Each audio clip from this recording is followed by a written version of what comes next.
বলিউডের খ্যাতনামা পরিচালক সৃজিত মুখোপাধ্যায় ও বাংলাদেশের জনপ্রিয় অভিনেত্রী রাফিয়াত রশিদ মিথিলার দাম্পত্য জীবনের টানাপোড়েন চলছে এমন গুঞ্জন অনেকদিন ধরেই ভেসে আসছে। এবার সেই গুঞ্জলিতে নতুন করে হাওয়া দিল সৃজিতের সঙ্গে অভিনেত্রী আলেকজান্দ্রা টেলরের ঘনিষ্ঠ মুহূর্তের একটি ভিডিও। মাসখানেক আগেই রটে যায় যে সৃজিত মুখোপাধ্যায় ও বাংলাদেশের অভিনেত্রী মিথিলা নাকি ভেঙেছেন নিজেদের বৈবাহিক সম্পর্ক, নিয়েছেন ডিভোর্স। যদিও এই নিয়ে মুখ খুলতে চাননি দুজনের কেউই, তবে মাঝে সৃজিতের সঙ্গে বিদেশিনী আলেকজান্দ্রা টেলরের একটি ভিডিও ভাইরাল হয় কিল বিলের প্রিমিয়ারে। সেখানে দুজনকে দেখে অনেক নেটিজনই দাবি করে বসেন কিছু তো চলছে। এবার প্রশ্ন, আদৌ কি কিছু চলছে সৃজিত ও আলেকজান্দ্রার? তা এই প্রেম চর্চার পিছনে কি সত্যি লুকিয়ে আছে? কিল বিল সোসাইটির পরিচালক খুললেন মুখ।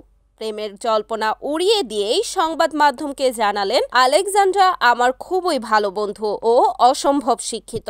অনেক বিষয় নিয়ে তাই কথা হয় আমাদের। তবে সৃজিত আর আলেকজান্দ্রার কিন্তু একটি বড় মিল রয়েছে, আর সেটা হলো সাপ। দুজনেই নাকি খুব সাপ ভালোবাসেন। এমনকি একটি পেট শপেও দীর্ঘদিন কাজ করেছেন আলেকজান্ডার। আপাতত সৃজিতের সিনেমাতে আলেকজান্ডারকে দেখার অপেক্ষায় মুখিয়ে নেটপাড়া। উল্লেখ্য, এর আগেও সৃজিতের নাম একাধিক তারকার সঙ্গে জড়িয়েছে।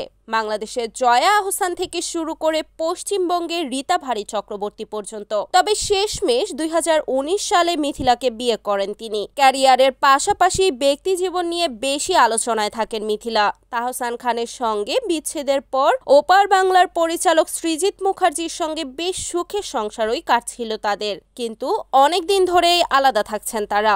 Desk report, ANN TV।